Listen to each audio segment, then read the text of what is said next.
The moon is high, the pot's a-boil. I'm cooking up some spooky toil. The ghosts are whispering in my ear. Ravioli time, it's drawing near. Ravioli, ravioli, oh so creepy. Stuffed with mystery, it's gooey and weepy. Ravioli, ravioli, what's inside? Could be cheese or a zombie bride. No, they're not. They're just meant to be flush. Good enough. All right. Hello. Welcome to the Special Features Halloween Special Part 2. I don't know how good my audio is in this mask. It's probably weird. Yeah, it probably won't be good. I see it coming blown out on the speaker, but welcome everyone. Welcome. Welcome. I am a lobster, and I dress this way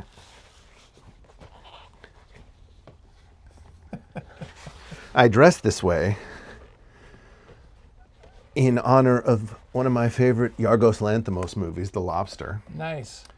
So that's my Halloween costume.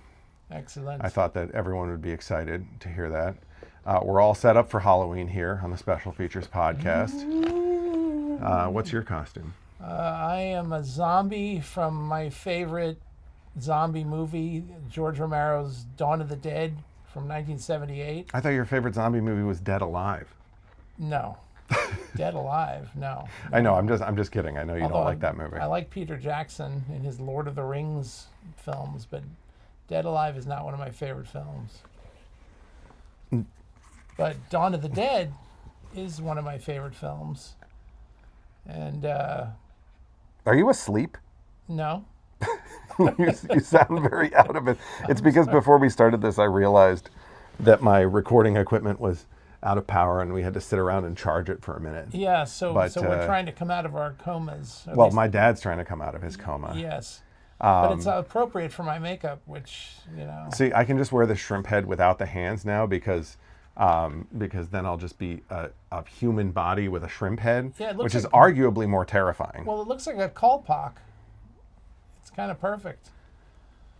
But yeah, welcome to the Special Features podcast. You can see we have our props here. We have our little mini Cthulhu. Yep. We have our little skull, which we also had on our set last year. We're actually filming this in the same location that we filmed the Halloween special last year, which is my attic, which is when I was sweating profusely last Halloween. Do you remember that? Because Yeah, I had 'cause you that were wig dying. on. Yeah. Because I was dying, yes. And I had that rock star wig on. It was between this and getting that wig again. And I bought a because I'm getting married this weekend. Woo! And I bought a big like elf cloak because I'm a weird lunatic, and I want to do like a Lord of the Rings thing for my wedding. So I wanted to dress like an elf. So it was either an elf or this lobster costume. But I had this at home already for a video, and I thought it Nice. would be funny. Look at those eyes. Yeah, it's actually quite realistic. I like that. You know, it reminds me of I recently bought a bunch of shrimp and cleaned and gutted them, and it was a grotesque experience. I can imagine. And it reminds me of that, because you got to take the mud vein out of them. Gross. The poop intestine. The poop line. Yes. Anyway, this is my red shirt for my shrimp costume. This was intended for my fiance to wear, and she's much smaller. Nice. I'm also wearing a red shirt, my barbecue shirt. Yes, we're both wearing red shirts. Yes. Isn't that nice? Just like Star Trek characters. Yeah. Sorry, I uh, just had to adjust your microphone. Oh, that's okay. But we also have, as well as our props, we still have the baby head down here. Nice. I was going to put it on the skull, but it wouldn't stay on there. This is what I remember. I dressed like Newt, and I had the baby head from Aliens. Yeah. People should go back and watch that. Yeah, instead of this. Yeah. No, but it's it's Halloween. We're getting ready. Halloween has been largely overshadowed, obviously, by my wedding and by some other things. But I still love the spooky season. Yeah. There's actually a podcast I listen to all the time that I really enjoy and is especially apropos right now, which is called what is it called? Shit. My brain is so fried. I just finished a shift cooking, and I cut up a piece of halibut. I cut up a living creature. Terrifying. That's very Halloween-y. But it's called Creepcast. It has Meat Canyon and this other like YouTube personality guy, Wendigoon, and they read creepy pastas. So, you know, so what I want to use our time on our like underviewed podcast to direct viewers to other podcasts. Yeah, I think that's wise. That already have much more viewership than us. I figured that would be a good way to. Yeah. Let's promote successful podcasters. We also have the Atlas of Human Anatomy with us here, which is terrifying. We have The Dreaming Brain. Nice. And we have a copy of House of Leaves, which we were just discussing. Yeah. Which is, I know a lot of people actually who this is one of their favorite horror novels. And I'm not a huge fan of House of Leaves. How do you feel about House of Leaves? I mean, I think it's a bit gimmicky, but it's all right. I mean, I just think it's a little bit of a mess. Like it's trying to be like this like big crazy enigma that's like, you know, fascinating to people, and I just think it's a little bit messy. I don't really want to slag off on other authors, you know. It's like, you know, it's we both hate House of Leaves. Stop that. No, but honestly, I didn't really bring that up because I wanted to shit talk House of Leaves. What I brought up House of Leaves for is that it was kind of brought up in conversation when I was talking about one of my favorite campy horror movies, which is The House on Haunted Hill, which is the old Vincent Price movie. Yep. And you like that movie? Yeah, I like it. I especially like the beginning of it. I think it has a really funny and creepy opening, you know, monologue by. The ghosts are moving tonight. Yeah. And there's ghosts. And maybe some goblins too. Yeah. And then Vincent Price basically just spends the entire movie talking about how much he hates his wife. Right. He's just like, I bet you would have it this way, you slut. Right. Yeah, I'm trying to remember the name of the actor who does that opening monologue, because he's also in Rosemary's Baby. He's the guy who shows them the apartment in the beginning of Rosemary's Baby. Really? Yeah. Okay. It must have been older in that movie. It must have been like mad old, because like the House on Haunted Hill is way older than Rosemary's Baby. I don't think that's true. I think they were probably made not that far apart. Isn't House on Haunted Hill black and white? Yeah, it is, but I think it was made in the early 60s, and Rosemary's Baby was made in the late 60s. So I think they're only a few years apart. Okay, well, I don't know. Either way, Rosemary's Baby and House on Haunted Hill, both a lot of fun. Yeah. I mean, Vincent Price is always fun, because that connects back to another movie that I watched recently with Vincent Price, which was the original The Fly. Yeah. Which I'm sure a lot of you have seen, the Jeff Goldblum, like the 80s The Fly, the Cronenberg The Fly, the body horror one, with Gina Davis and Jeff Goldblum, which is a great movie, but the original The Fly is a totally different animal. Yeah, I actually prefer that one, the original one. I mean, I like the new one. I like Jeff Goldblum and everything, but I feel like that one depends on gore a lot more, whereas the first one is actually pretty gory. It's still pretty gory, but you don't really see as much. It's suggested in a way that's, I think, more disturbing than the new one. You do see a lot of blood squelching out of an industrial press. Yeah, right. But just seeing some red liquid it's not in and of itself, it's not that gory. It's just the idea of what's happening. Some delicious red liquid. Yeah. Yeah, no, the original movie definitely has a lot more, like, I don't know, like it's got more character development in some ways, but I don't really want to say that that's its defining characteristic, because obviously the Jeff Goldblum one has pretty good character development. I just feel like there's more at stake. Yeah. In the older one, because the guy, for one thing, the guy in what is it, the 50s or the 60s, The Fly? Probably the 50s. Okay. Well, the guy in the original The Fly has like a family and is like this beloved genius scientist family man, right? Yeah. He has a son, he has a wife.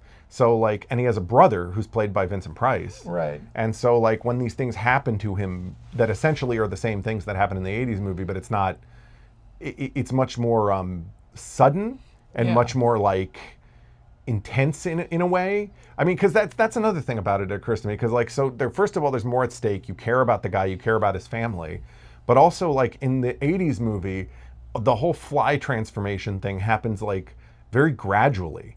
So you get a long time, like even though it's horrifying, you get a long time to like kind of get used to Jeff Goldblum turning into a gross monster. Right. Whereas like in the original movie, it's sort of like, oh my God, it's like, you know what it is? It's like real life. It's Yeah. like when somebody in your family like gets into a horrible car accident Right. or has a stroke and you don't expect it to happen, and suddenly you're in this situation where you have to cope with this horrible tragedy, Right. and you're just doing your best to like be strong for the other person, but it's like really a very distressing situation. Yeah. And even the aftermath is kind of like that, because the movie starts with like everything having already happened, and the wife is basically like talking to the police and stuff, and she's kind of relieved that it's Right. all over. And it's like, it's the same thing with like horrible tragedies in real life. It's like they're terrible and they will stick with you forever and haunt you. But when you're in the midst of them, after the initial shock of everything is over, there's probably also like a modicum of relief. Yeah, absolutely. Because the suffering is over. You know, the person that you love is not suffering anymore. So it's a relief. Exactly. But yeah, that movie's really well done, and it Yeah. has a lot of really impressive effects for the time. Yeah. But I do want to talk more about movies and some of our favorite Halloween movies, and I've definitely been watching a lot of creepy movies recently that I want to talk to you about. God, maybe we should start the podcast there. I feel like our beginning was a little It was a little was a bumpy. little rough because we were both like trying to get back into the mindset. Yeah. Because we sort of started having this conversation before we turned the camera on, and then like had to kind of derail it and re-rail it. Yeah. But, it was awkward. I'll just start the podcast here. No, I do want to talk about The Fly with people. Yeah. But anyway, I love that movie. There's a particularly great part of that movie, in my opinion, which is there's a moment before you see that like any of this, like, because you know what happens in The Fly, essentially, spoiler alert, like, you know, a guy gets genetically fused with a fly, right? So like the same thing happens in the original movie, but it's not like the way it is in the Cronenberg movie, where Right. it's like his DNA is combined and he gradually turns into like a half fly mix of fly and person. It's much more like split down the middle. Right. You know what I mean? Think like a push me pull you situation, right? Right. But with a fly and a person. But before we know this is happening, this guy is excited that he has this breakthrough of like this teleportation technology. And then he shows his wife the technology. And then like suddenly, basically one night, he just like, she doesn't see him for a while, and she goes to his door and he like slips a letter to her under the door where he's like, I've had a horrible accident. And then the next time she sees him, he has like his hand in his pocket and a bag over his head. It's very distressing. It is. It's disturbing. But it's like, it's in a very familiar human way. And I think that's what's more effective about the original Fly. It's very accessible in how it's played. Yeah. Well, and there's nothing, you know, obviously Cronenberg making the newer one, the remake, you know, Cronenberg loves the whole body horror thing. And so there's a lot of sliminess and a lot of gruesomeness in the slow transformation of Jeff Goldblum into this half fly, half man. You know, whereas in the original one, the transformation is, like you said, it's very sudden, and like parts of his body have been turned into essentially giant fly parts. Yeah. And which he has to hide. And so there's Which is in a lot of ways, it's more disturbing for everyone involved, like Yeah. even for him. right, exactly. Because Jeff Goldblum is he's distressed by his transformation, but it happens so gradually, he almost has time to get used to it. Right. Whereas like this guy is like overnight, like, I mean, imagine having your head and arms swapped out with another animal's. Well, and as a child, when I used to watch that movie, it led me into weird thought processes that were like kind of like, again, very disturbing. Like if I thought about, okay, the guy basically his head turns into a fly head. Yeah. And his arm turns into a fly. Well, his arm kind of looks like this claw. Yeah. Except it's black, like a little fly claw. Yeah, exactly. But the idea is that it's not as simple as that, because he still initially thinks like a man. He's himself, which means within that fly head, there's at least part of his human brain still. Yeah. Which is creepy, the idea of that all being mixed that way. Well, yeah, that's you know, it's funny. I didn't even think about it that way before, but you're absolutely right. Because I'm thinking now, like, originally I think I thought maybe their brains got like mixed together, like, you know, in the way that like Jeff Goldblum and The Fly get mixed Right. together, and that's why he was having issues with like his thought changing. But the more I think about it, the more you're right. It's probably just his brain got like spliced with the Fly brain. Right. So it's So there's like parts of human brain in there just with mixed fly with brain. fly brain. Yeah. Oh, that's horrible. Yeah. And then, that also begs the question: what does the tiny fly? You know, because there's also a fly flying around that has a human parts. Right. And it's like, what is that fly feeling? Yeah. Because, you know, there's the whole thing with once again, huge spoilers here if you haven't seen this movie. It's an old movie though, but like there's the classic ending with the help me, Yeah, you know, and the exactly. spider's going to attack him. Right. And it's like, does that, like, it's weird to me that fly is still functioning as a fly at all. Yeah. Like because you'd think that fly would have wigged out completely and Yeah. not been able to like be a fly. Right. You know what I mean? Yeah. Because being a fly is way more complex than like, I don't know, maybe I'm overthinking it. I mean, the thing is that it leads down all kinds of interesting thought processes. Yeah. You know, like, because I always think that fly, which now has the head of this man, but it's been miniaturized. Yeah. That, I mean, it probably does not have its full human capacity. Well, no, for thought. initially it's probably more fly-like still, Yeah. the same way that he initially is still more human-like. Right, exactly. And so it manages to fly and escape from the house, you know, and then everyone's looking for it. Yeah.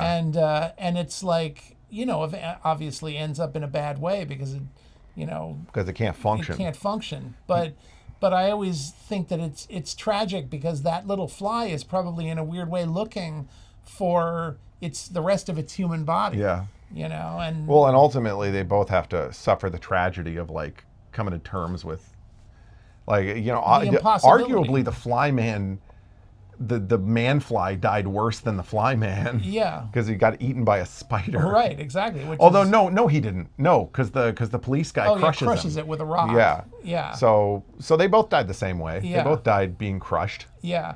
Well, and that's actually one of my favorite things in the movie is after the guy crushes the little It's fly. like now if she killed her husband and you've committed murder as much as she has. Exactly. Yeah. Which is an interesting and true thought. And he's like, you what do know? we do? Yeah. He's like, yes, I know, but that's one thing that doesn't make sense to me. Why does the cop react that way?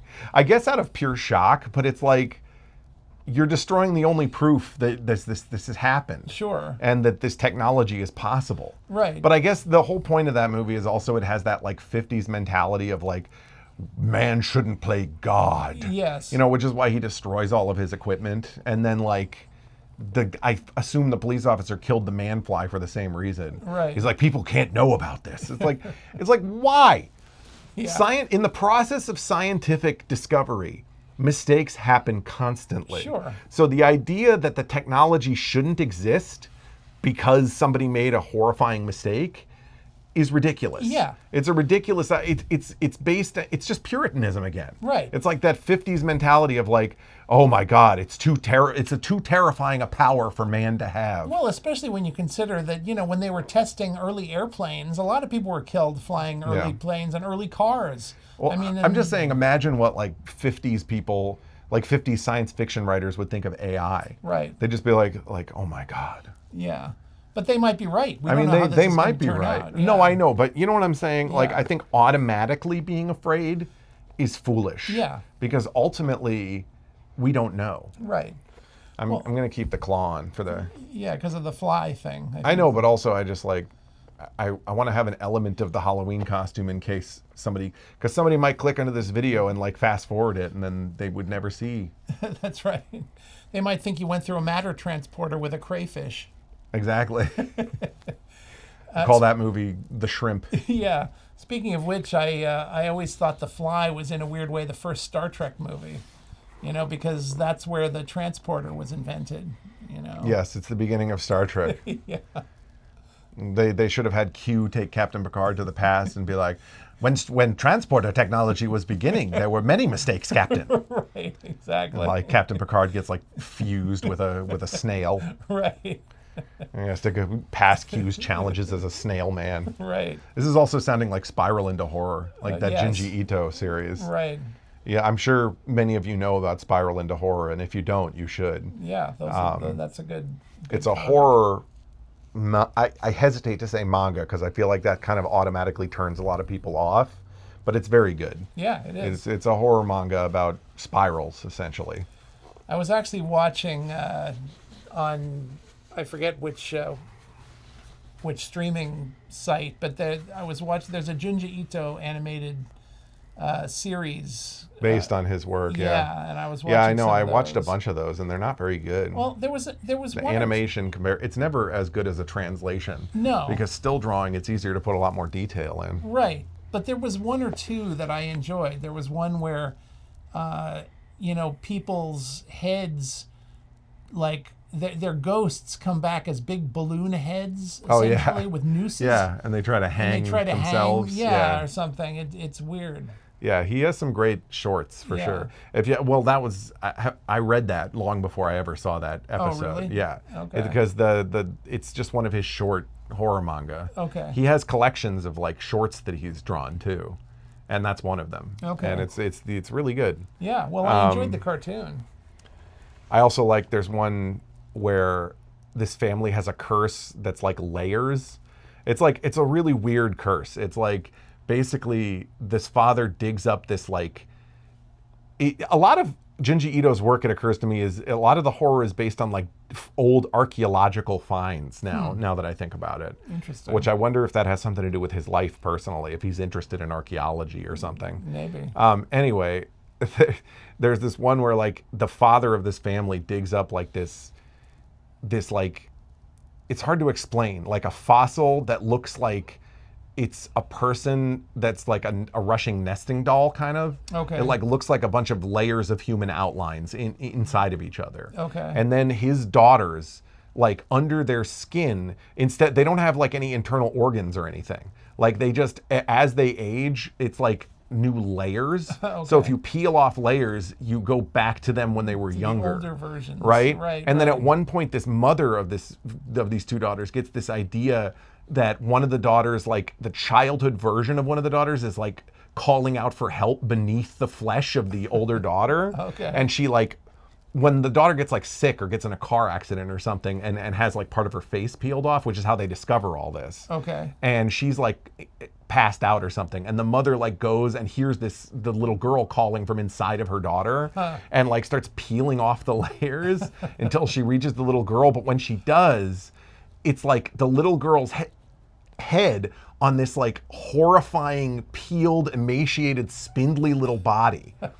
It's like really disturbing. Yeah. And then the story ends with this really great thing where they leave it up to your imagination. Well, Junji Ito leaves it up to your imagination, where the older daughter, who's like now taking care of her invalid, fucked up, mutilated sister, Right. says that like she did eventually heal, but she didn't heal the way she originally was. And then you just see like this scene where the older daughter's like coming into this dark room, and there's like somebody in the room who's like hungry or something like that. And it's like, it just stops, the story ends there. And it's like, oh my God. So there's even another layer of horror. It's not just horrifying that the daughter's been mutilated. Right. It's extra horrifying that she like has become some kind of monster now. Right.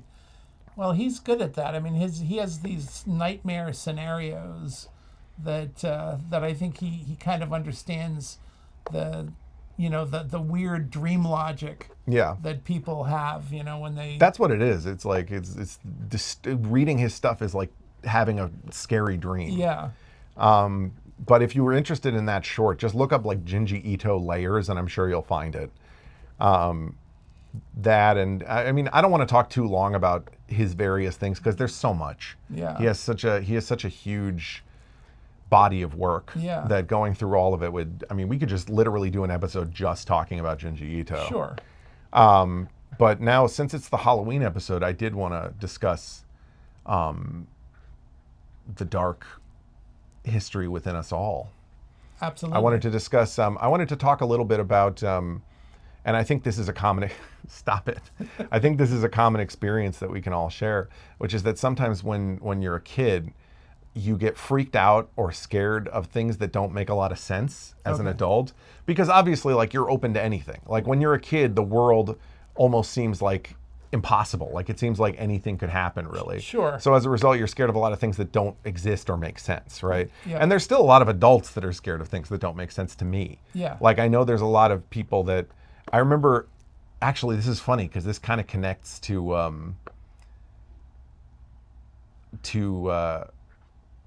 I think Interview with the Vampire. There's a movie where somebody says something like, "Oh no. It connects to Rope." Oh. Which is another one of my favorite movies, which is an Alfred Hitchcock movie, which is based on a play, which is kind of about Leopold and Loeb, these two guys that decided to kill just for the hell of it. Right. But there's a scene at the beginning of Rope, these two guys kill one of their friends, and they're both like reacting to the fact that they've done this. And one of the guys is kind of like more of a sociopathic narcissist than the other one. And he's kind of like exhilarated by it, but the other guy's like kind of like really upset about it. And he says like, oh, you probably just don't feel safe. Like, we just need more light in here because it's dark in here. Like nobody really feels safe in the dark. Nobody who was ever a child, that is. And I think that's an interesting line. Yeah. Because that's true. A lot of people, I think, don't feel safe in the dark.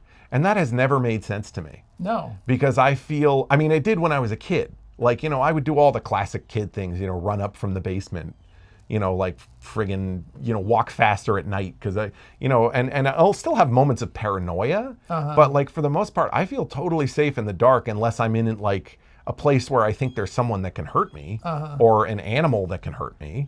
Like there's no reason to be afraid in the dark. In fact, I feel safer in the dark than I do in the light.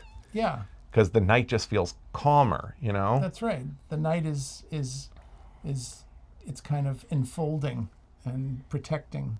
Although it does kind of remind me of a moment when I was a child and I was sitting in the dark on my computer in your guys' house, and then like a spider ran across the computer.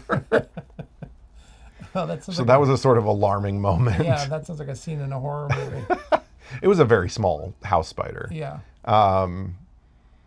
But yeah, anyway, going back to the thing about childhood fears, I remember there were several incidents where I was a child and I had moments of irrational fear about like silly things. Right. And I wanted to ask you, because I don't think we've ever discussed this, or maybe we have, and maybe once you start talking about it, you'll remind me. Okay. But where we had irrational fear as children.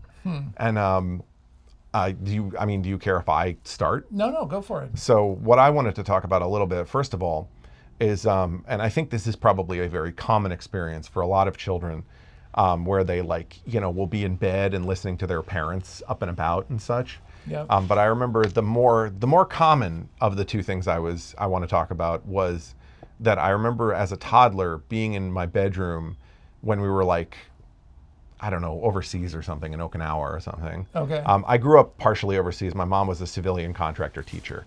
But anyway, I just remember being in a bedroom with like the door cracked and like the light from the outside and the TV from the outside, and hearing you guys like watch the X-Files, like binge watch the X-Files every night. Yeah. And like, for some reason, I can't recall any other show or movie that you watched as a childhood, but I think the music from the X-Files like really got ingrained in my head. Yeah. And creeped me out to no end for like years after that. Just because I just think that feeling of being in the dark as a child and hearing that music just like really stuck with me somehow. Yeah, no, I totally can imagine. I mean, it's creepy music. Yeah. And in a way it reminds me of when I was a kid, I was affected by the opening credits music, also the opening credits sequence from the Night Outer Gallery. Limits? No, the Night Gallery. Yeah, that used to freak me out when I was a kid. See, because I think the Outer Limits has a creepy sequence too. The Outer Limits has a creepy, do not control, not, turn on your Yeah, I mean, it's a good sequence. I never thought it was all that scary. It was more interesting. You know why I find the Outer Limits opening sequence creepy? Why? Because I think that really famous episode, The Architects of Fear, really creeped me out. Okay. And so as a result, every time I hear, the normalcy of that opening, like to the outer limits, right, has like taken on a new meaning, because now I just think about like a guy having like alien organs surgically implanted in him. Right. And it freaks me out. Yeah, it's creepy. I mean, you know But that. the night gallery is very spooky. Yeah, the night gallery has a very, at least I thought as a kid, was a terrifying opening sequence with the weird contorted faces and the kind of howling music and stuff. I can use this crab claw to groom my beard. Yes. You know, what's interesting is that Architects of Fear episode of that you were talking about with the Outer Limits is actually the inspiration for the plot of Watchmen. Yeah. You No, know, I which is know. kind of With the interesting. ending in the comic book. Yeah. Yeah. Well, because, man-made monsters to unite the world. Yeah, exactly. But yeah, anyway, yeah, I agree that the night gallery is great. And we could also probably talk about that endlessly. Yeah. By the way, I keep moving forward once again because my computer keeps almost going dark, and I'm worried that the program I'm recording on is going to shut off if it goes dark. So I'm just You keep touching keeping the keeping it screen. from going. I know there's settings and stuff. I know that I can change it so it's easier to deal with. I don't want to. Don't act like you know more about computers than me, okay? Just because you're younger, just because and I'm talking to our Gen Z viewers out there, you don't know more about computers than me. Shut up. No, I'm just but yeah, the whole thing with the X-Files music actually connects to one of my other childhood irrational fears, right? And and which makes a lot of sense, which is the Simpsons episode that parodies Oh, the X-Files yeah. used to scare the absolute crap out of me. Yeah. And specifically the appearance of there's an episode of The Simpsons that's a parody of the X-Files where Mr. Burns is using euthanating treatments and that make him loopy and make him wander out in the woods, and some of the Simpsons family think he's an alien. Right, because he's like glowing. Yeah, and I thought he was so creepy looking, and that mixed with they play the X-Files music when he's coming out of the woods like glowing to see Homer. Right. And now I watch that episode and I think it's very funny. Yeah. But when I was a kid, that scared me so bad that every time The Simpsons came on, it was hard for me to enjoy it unless I knew it wasn't that episode. Right. Because anytime that episode came on, I had to close my eyes and ears and leave the room or shut it off I remember that. Yeah. because it freaked me out so bad. And that was I think probably one of my most irrational childhood fears, aside from my weird period of bug phobia, but I feel like a lot of kids go through something Yeah, like sure. that. But I was so scared of that episode. And I've watched it since then, and it's not that alarming. No. I mean, it's still, I can understand why I thought it was spooky, but there's no reason why I should have thought it was that frightening. Right. Especially now when you watch it, it's so silly. Yeah. It's like Mr. Burns I bring you love, I Right. bring you peace. And then he turns back into Mr. Burns and he's like, now that I'm myself again, I don't bring you love and peace. Yeah. Well, I mean, the closest thing I can think of in my situation is that I remember when I was a little kid, I was over at somebody's house visiting, and they were sitting around watching a soap opera. I think they were watching One Life to Live or something or Guiding Light. I forget what it was. But there was a scene where... Days of Our Lives. Yeah, one of those soap operas. And there was a scene where somebody gets stabbed. Okay, I don't remember what the plot was, but there was a fight and somebody got stabbed. You didn't actually see the person get stabbed, but you see the bloody knife sitting on the floor. And that freaked you out. There's a quick shot of a knife with blood on it, and that little shot of the knife was enough to make me have to jump up and run out of the room, because it was so terrifying to me. I do remember you telling me about that, Yeah. actually. Yeah, that's definitely just as weird as the Simpsons episode. Yeah. It's bizarre what really gets to kids' psyches. Yeah. I'm sure there's a lot of scientific study behind that Yeah. kind of stuff, but God only knows. Yeah. No, Who's of course. texting me? Oh, it's just the school department again. Oh, sorry. It's because of those allegations. Yes. No, I'm just No. it's funny because I feel like I still have to backtrack and make sure people know I'm joking when I say stuff like that. Right. Just in the off chance that because I know I've stopped working for the school department, not because of any allegations, but just because I didn't enjoy it anymore. Because public school is, we've discussed this. Yeah, There's yeah, we there's don't have bad to- things going on in the country. Yeah. Anyway, regardless, I feel like I still have to like backtrack and say I'm joking when I say stuff like that. Yeah. Because I know there's a lot of podcasters who their whole meal ticket is based on like being goofy or shocking. So as a result, they can say whatever they want because that's their money. Right. But like my money is like still regular work. Yeah. So I'm always worried if I say something like even jokingly about like being like a criminal or like, Yeah, you know, I wouldn't joke about it's things. bad news. Yeah. God, you know, that's funny because that makes me think about, I just listened to a horror story that kind of reminded me of the Running Man, which they're making into a new movie again. Yeah, it looks pretty good, I thought. Which is that from the Stephen trailer. King Yeah. book. I think I've read The Running Man, the Stephen King's original book, and it honestly probably the best thriller I've ever read. Really? Yeah, Wow. like I think when Stephen King gets it right, he like really gets it right. And I think like The Shining is my favorite horror book, and I think that The Running Man might be my favorite thriller, so, with a close second from Marathon Man. Huh. Because Yeah, Marathon Man was Marathon Man's really great. intense too. Yeah. I agree. Would you say there's any similarities between those two, aside from the fact that like they both involve running? Yeah, I mean, they both have a running protagonist who's trying to flee. But the difference, of course, is that in Marathon Man, he's just trying to flee from, you know, A Nazi? a Nazi and also kind of a family curse. a corrupt Justice Department. Yeah. You know, there are some like bad cops who are after him essentially, or bad CIA type agents. But Yeah, corrupt CIA agents. Yeah.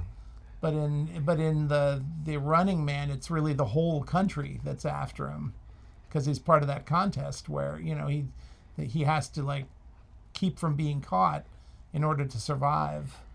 You know, this is an off-topic tangent, but I've just been thinking because I'm wearing this claw hand. Yeah. How hard it would be to do stuff if you had like a one claw hand. Oh, sure.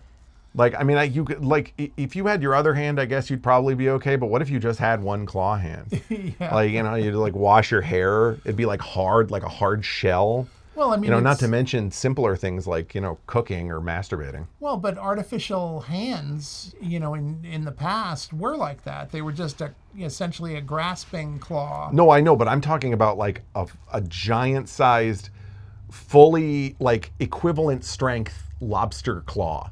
You know, like but at a human scale. Right. So I'm talking about like a super strong hand with an armored shell. Yeah. Like that would be dangerous. It would be. It'd be very dangerous. You'd chop your ding-a-ling off with your claw hand. Right. Bobby, you'd chop your wiener off, Bobby. Sorry, I'm doing an impression of Bob's wife from Bob's Burgers. Oh, okay. Bobby, chop your wiener off. But yeah, so that's it. It's the bloody knife and the Simpsons episode. Yeah. Scared us so bad as children. Well, and also I remember I went to see the movie. I was in a theater watching the movie Ice Station Zebra. Yeah. And it's a really fun movie about a submarine mission to the Arctic, and it stars Rock Hudson. Yeah. And it has Ernest Borgnine in it, and there's a scene. Good old Ernest Borgnine. Yeah, there's a scene where Ernest Borgnine goes crazy, and he has a crowbar, and he's like threatening people with a crowbar. Yeah. And I got so freaked out by that I had to leave the theater, because I was picturing him taking that crowbar and like driving into someone's skull. Yeah. And like I was going to see somebody get their skull broken open by this crowbar, and I didn't want to see that. So I like ran out of the theater. I was probably like, 6 years old or something. I bet a lot of people feel the same way about the chainsaw scene from Scarface. Yes. You know, the scene where the guy like cuts the guy up with the chainsaw? Right. Like, because they don't really show that, but the concept of it is very disturbing. Yeah. Yeah, it's very It's a disturbing idea. But the funny thing is that in Scarface, Yeah. somebody actually does get chopped up with it. You don't see it, but it happens. But- whereas in Ice Station Zebra, I actually have seen that movie since then, and Ernest Borgnine never hits anybody with that crowbar. Yeah. But I'm just saying the idea is Yeah. there in both cases. Yes. I agree. Obviously, Scarface is a much more in-your-face type movie. Right. We definitely have to get the circle light. We can get better lighting on both of us, but Yeah, I don't know. next Maybe it's good mood lighting. We have the light source from one side. Yeah, this It's works. kind of like spooky. We need a flashlight so we can tell horror stories. Yeah. I remember I recently heard one of the funniest horror stories where basically it was done by this YouTuber I like named Neil Cicerega, Okay. where he I think basically you mentioned him a minute ago. he writes these goofy, like, parody of Are You Afraid of the Dark type horror stories. Okay. And like he basically wrote one about this guy who was just like a miserable carnival owner who just owned and ran like a bad carnival. Okay. But it was written like a spooky story. So it was like, like the carnival master forced the children to showed the children around his dismal carnival.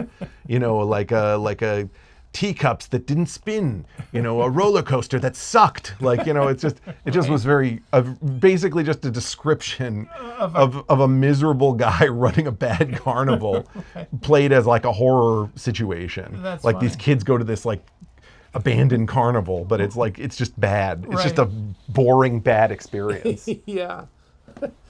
The baby head fell over. Oh no.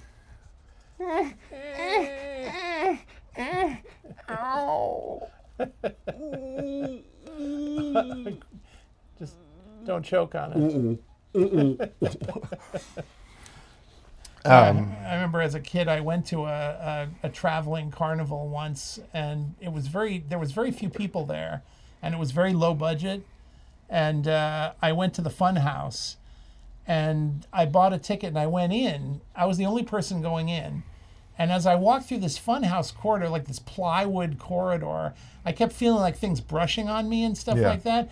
But nothing seemed to work. Like I had the impression there was supposed to be things lighting up and jumping out. But it didn't. It was all busted. Yeah, it was Yeah. all broken and nothing worked. And finally, I just turned around and made my way back to the entrance and like pulled the entrance door open and went back out through the entrance door. That was my carnival experience. It was your Are You Afraid of the Dark moment. Yeah. Your goosebumps moment. Yeah. This was so funny to me is like, I think about like stuff that's very nostalgic for me as a millennial, like, like the televised version of Goosebumps, or like the televised version of Are You Afraid of the Dark and stuff. And I think a lot of millennials have that in common. It's obviously widely discussed online. Okay. And I just think about how goofy so much of that stuff was. Yeah. And it's like, I don't know though. I mean, I get it though. I get that joy through that kind of nostalgic horror, because some of that stuff was very alarming. And I feel like in some ways it can be more comforting to just indulge in that sort of thing than like to try and find something that's legitimately horrifying, which is Right. why I think they don't make a lot of like legitimately scary horror movies anymore. Yeah. Which I feel like a lot of people will argue with me online about and be like, what do you mean? The Conjuring is scary. Fucking, Hereditary is scary or whatever. It's like, no, I mean like movies that really are upsettingly scary. Right. In like, not like a violent or gory way, like in a way that it gets in your bones. Right. And not just a jump scare way. Yeah. An actually disturbing. Yeah, there's not a lot of movies like that, because I think most people don't want to be legitimately like touched or scared by a movie. Sure. Touched by a movie. Yeah. I was actually just watching, my wife and I were just, your mother and I. Wait, can I just go Yeah, off on it? no, go Touched ahead. by a movie. It just, because we were talking about Happiness the other Yes. time with like the horrible father. Yeah. Like, I recently went to a movie theater to rewatch this anthology horror movie called Trick or Treat, Oh, okay. which which is like a very cartoony movie, Right. but it has the guy that played the father in Happiness. Dylan Baker. So he plays like this horrible monster in Happiness. Right. And now he's in this other movie where he plays like a psychotic murderer. Yeah. It's just Dylan Baker getting typecast as the creepy dad. Yeah, I feel bad because he's such a good actor, for him to be typecast. He should get all kinds of roles, And he probably has, to be honest. But They just like, I get the feeling that the person that made Trick or Treat saw Happiness and saw the horrible conversation that Dylan Baker has with his son on the couch in that movie, and was like, I want to recreate that, but in a fun way. Like Right. where he like murders this kid on his porch, essentially. But it's Right. like, murdering a kid arguably is less disturbing than what he does in Happiness. right. Yeah, no, absolutely. So I think that's by what far- I think that's what it was. It was like, I had so much fun with Dylan Baker in that movie, but I was just very put off by the subject matter. Right. I wanted to have a fun version of Dylan Baker being a psycho. Right. Yeah, yeah. I mean, I've never seen Trick or Treat, you know, but I enjoy it. because It's he's fun. in it, I'm curious about it. Yeah, I think as far as like new horror anthology movies go, it's one of the better ones. I think it's very hard to make good horror anthology movies. There's a lot of terrible ones. And most of the time it's just the case of like somebody wants to make a scary movie but doesn't want to make the whole movie. Right. So they get like 5 different directors to make like Little vignettes shorts. that they all mush together and then they can sell on Halloween. Right. But it's like yeah, so most of them are bad, but I think this is one of the slightly better ones. Yeah. I mean, I've never actually been a fan. Now, here's the thing. Maybe I would have been if I was a kid and I saw kind of the corny horror. Like, I remember when I was a kid, I would go to the movies and I would sometimes see like Hammer horror movies, those old British like vampire movies Yeah, and like stuff stuff that. with Christopher Lee in them. Yeah, and sometimes those would be scary.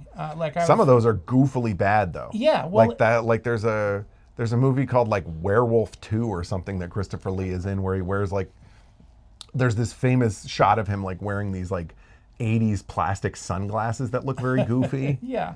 Well, a lot of those movies were just very corny and silly, you know, and meant to be kind of, you know, laughed at. Yeah. But I you know, sometimes I remember that some of them actually scared me. But oddly enough, I can't remember what those ones were called. This is like Dr. Sorry. Strangelove now. No, it's the Fly Hand. I know it is, but it's also Dr. Strangelove. Mein Führer! Yeah.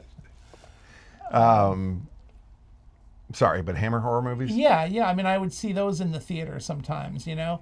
But you know, I generally was always on the lookout for movies that felt more real. And what's funny is that some of the scariest movies that I saw as a kid were not actually horror movies. They were just kind of psychological thrillers like, Yeah. you know, Repulsion.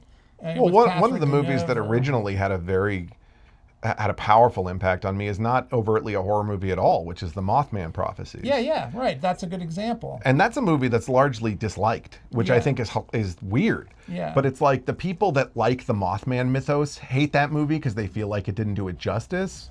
Because I don't know the Mothman mythos. I'm not a conspiracy theorist. Yeah, I agree. So like I don't give a crap about what those people think. Right. And then like the people that don't like it just because they don't like it because they think it's like boring or they think it like they didn't understand it or like that. I just remember that even though that movie has very bad reviews on Rotten Tomatoes, which annoys me to no end, most of the reviews don't make sense. And there's one guy on there that agrees with me who his only review posted was, "This is the scariest movie I've ever seen." And I was like, yeah, I watched that movie for the first time when I was a teenager and you guys were like out of the house for 3 days. That movie haunted me for like 2 weeks after the first time I saw it. Yeah. And I'm not saying everyone is going to have the same effect from it. It is like kind of a procedural movie, which is to say like it's sort of like kind of about this ongoing investigation that Richard Gere has, like about the death of his wife and stuff. Right.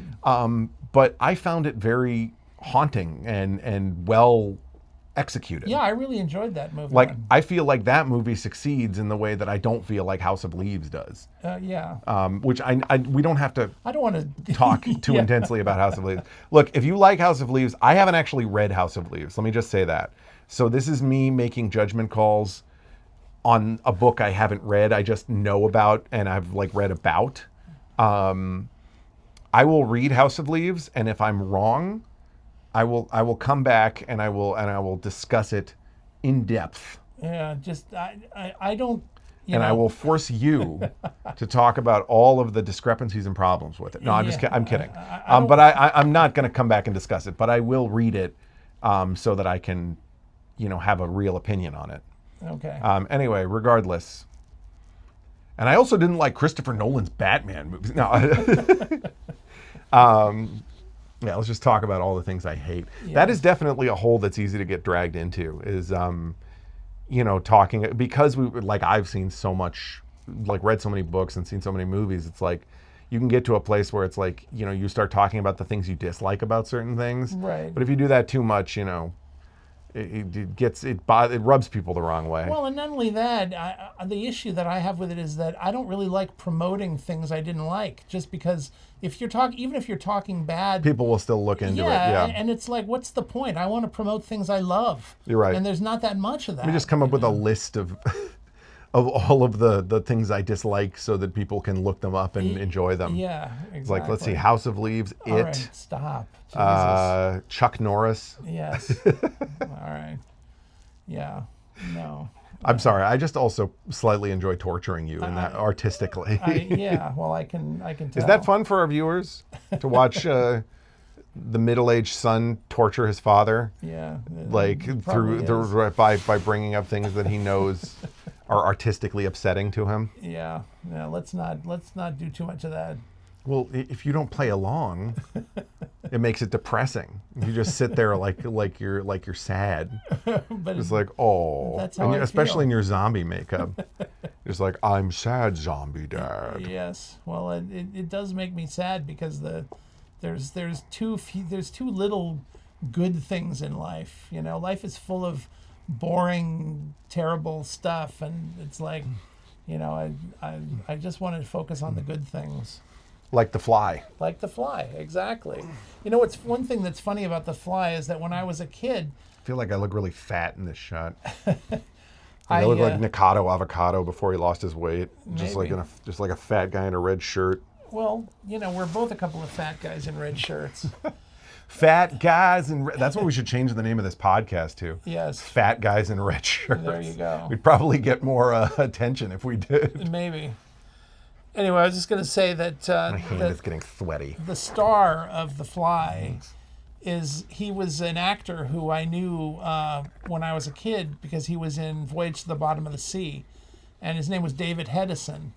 Now, what's interesting is that I remember when I used to read articles about The Fly in like Famous Monsters of Filmland and magazines like that, they would say Al Hedison, and in fact, I think I have a copy. Albert Hedison. I have a copy of this cult movie book that I think talks about Al Hedison, and I always think, are there two guys named Hedison? One David Hedison and one Al? Are they brothers? Do they look exactly It could be a alike? situation where it's like you with your name, like your legal first name is Alfred, but you go by Walter. Maybe. Maybe his name is actually Alfred. It could be Alfred Hedison. I don't know. But Alfred Hedison? Yes. I was always confused about that. But yeah, Is that it? that's it. That's all I wanted to say. You know, when I say something like that, I somehow hope that someone out there in internet land Will know and will reach out to you. Yeah, and they'll. It'll be like that painting of Adam touching God's finger. Right. It'll be like, you know. Right. Ooh. Exactly. Yeah.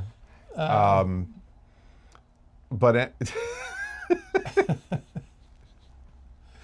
I'm not saying you derailed the conversation, but no, no, I'm just kidding. What were we talking about? I don't know. I don't know. I recently rewatched Interview with the Vampire. The The animated series. with Brad Pitt. Yeah. Right. That would be hilarious if they made Anne Rice's vampire series into an animated series. They could. And I'm not talking about like an adult series. I mean like for kids. Right. Like a Saturday morning. Lil Lestat. Yeah. And Lil Louie. Yeah. Like an 80s cartoon. Yeah, they but what would the childhood translation equivalent of blood drinking be? Be like stealing kids' juice boxes or something? I think they just have to forget about the whole thing. They'd pretend that wasn't part of it. There has to be a transition. There has to be a way it connects to the universe. Yeah, well, I don't know. I mean, they could steal your gum or something. I don't know. Maybe it would be like the whole thing would be like very child oriented, but then they would still horribly kill people and drink their blood. Maybe. You know what I mean? Like everything about it would be like very like childish, but then like they're just out of nowhere they would like attack one of their classmates and murder them. Well, in a way that already exists because that's what the movie What We Do in the Shadows, it's like very childish and goofy. Oh, but and then that's a suddenly comedy. It's very, yeah, but the killing scenes are not funny. Gore. I mean, they're funny, but they're very gory. I know, but that's part of what adds to the comedy. What I'm Yeah. saying is like this would not be a comedy. Right. This would be a totally serious children's show, except for the brutal murder scenes. Yeah, well, I think that would probably be I a just want- difficult sell. I just want to. I know this is not going to happen because we don't have a wide enough fan base. But if there is an animator out there, I just want to see one scene redone from Interview with the Vampire with like children's animation. I want to see like Louie, still whining after all this time, like little baby Lestat. Right, like one of the old Spider-Man cartoon scenes. Yeah, exactly. Louie. Speaking of which, an Interview with the Vampire, that movie changes a lot about the book, but the best thing it changes about the book is the final scene of the movie. Yeah. The I scene do where like that Lestat scene. jumps into the sports car with that guy. Yeah. And that's a good scene. I agree. And it kind of, that scene justifies the use of Tom Cruise in that movie. I mean, I think it's very justified. I think Tom Cruise, given the source material, did a very good job with what he was expected to do with the character. yeah, absolutely. They all did. He's for sure. He's the reason to watch that movie. He's the only person having fun in that whole fucking movie. Yeah. Like, and that's true about that universe of vampires. The only vampire who has a good time ever is Lestat. And then everybody else complains about what a douche Lestat is. Right. Because he's like controlling and because he's like, he's kind of immature. But it's like, you're an immortal vampire. What are you going to do with eternity? You know what I mean? You might as Right. well have a little bit of fun. At least he's having a good time. Yeah, Louis sure. certainly isn't. Louis depressed that entire story. Claudia gets depressed eventually, that entire story. Right. The friggin' Armand is depressed. Yep. Everybody's depressed except for Lestat. Lestat and the head vampire guy who's like the head secretary for Armand. Right. That guy seems to have a little bit of fun too. Right. But only those two. And Armand is like going on like, oh, those vampires, they are stuck in their decadent time. They are so decadent and I hate them for it. It's like, they're having a good time. Right. You're the one who's miserable. Why do you hate them for having a good time? I guess that's what it is. It's like misery loves company. Right. It's like he's upset because they're having a good time. Yeah. That's what Interview with the Vampire is about. It's about some vampires with a bad attitude pissing on the vampires with the right attitudes having a good time. Yeah, although what I liked about the book, and I don't think it comes across as well in the movie, but I really like the main character Louis because he's like Tragic. Well, it's not that he's tragic, although yeah, sure, but it's that you kind of identify with him because he's Yeah. somebody who's trying to stay moral in this weird reality that's opened up. Well, he has empathy. Yeah. Yeah. And obviously Lestat is not a super empathetic character. Right. And that is what brings you closer to Louis. You get tired of it. And I mean, maybe it speaks to who I am as a person, like, because I don't think I'm traditionally like that kind of like a very sensitive person in that way. Like, don't get me wrong, I'm a very sensitive person. I'm very emotional, but it's like in my own way. Right. And like that kind of like moping around like gets on my nerves after a while. Sure. And I think it did for a lot of people. And in fact, I think even the filmmakers were very aware of that when they were making that movie because of the way that they decided to put that Tom Cruise scene at the end. And Tom Cruise is even saying, kind of echoing what you're talking about. What I think a lot of people felt when they read that book. Yeah, that's like, Louis constantly whining, Yeah. But, I mean, it's still a really excellent story. And the book is really good, really different from the movie. I don't Yeah. think of them as in the same ballpark at all. No, I agree. They're not even the same story to me. Right. Like, I don't even really I just kind of think of Interview with the Vampire, the movie, as sort of its own like vampire story. Right. And the book is a totally different vampire story. Yeah.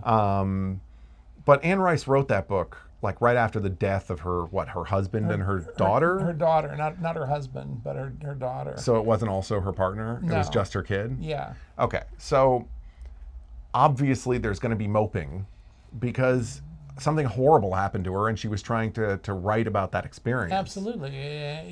But that was, I think, what gave that book a certain, gravitas. But that's why I feel guilty saying, like, complaining about the moping element of the book, because it's like, I think a lot of our society is focused on ignoring the harder aspects of life. Mm-hmm. And when art does address the harder aspects of life, a lot of people tend to complain and get upset about it Yeah. because they don't want to be it's like that whole thing from My Dinner with Andre talking about like waking the sleeper. Right. From like, if you're asleep, you're comfortable. And it's like, it's true. It's hard to be involved in a story like that sometimes because it connects you too much with the inherently upsetting or disappointing nature of being alive. Sure. Absolutely. Having But said that being said, Louis, like, he's a vampire and he complains nonstop about being a vampire. Right. But I was just thinking, if you did make a cartoon, like a children's cartoon out of this, you could have it begin with with Lestat in his rock band singing like some kind of Archie's kind of, theme song. Well, that's what's also so funny to me about it is like that idea of Lestat or a vampire joining a rock band is a good idea. It doesn't feel like it's in the same universe as like Interview is. But if you just wanted to make a story about a vampire joining a rock band, you could make a really good one. Yeah. They just have not. Yeah. The original source, I haven't read the original source material, but like I've seen Queen of the Damned, and I know that the new Interview series that they're doing, they're going to do like Lestat and the rock band again. And like so far it hasn't been done effectively. No, I mean in the movie Queen of the Damned, they had like Korn do all the music, which I already am not a big fan of Korn. But also it's just, if you want a band to be like, oh my God, this band is so good and impressive because their lead singer is a vampire, you've got to use a band's music that actually seems like, that really like takes you by storm. You know what I mean? Because I kind of feel like Korn, I'm not saying Korn is bad. What I'm saying is like, Korn's music is a very specific community. There's a very specific group of people that like that music. Right. And there's a lot of people that don't. Yeah. So why are you not using music that's more of a mass appeal? You know what I mean? Music that's more like everybody is like awestruck by it. Right. Why are you using this like one small new metal band? You know what I mean? It would be like if the music for that movie was done by Limp Bizkit. It's weird. Yeah. But I think it's a hard call because, I was thinking about that movie that we just saw not too long ago with John Malkovich playing the cult leader. Yeah. And he's like the singer. And like he's supposed to be like the most famous and popular singer in the world, essentially. And the music that they used for him was not that plausible that could be as epic as it was being presented. At first, I did agree with you when I first saw Opus. However, I've listened to the songs from it several times since. And I actually think they're very catchy in the way that some of the most popular pop music in history is. Okay. So here's the thing. Ravioli, ravioli, oh so creepy, stuffed with mystery, it's gooey and weepy. Ravioli, ravioli, what's inside? Could be cheese or a zombie bride.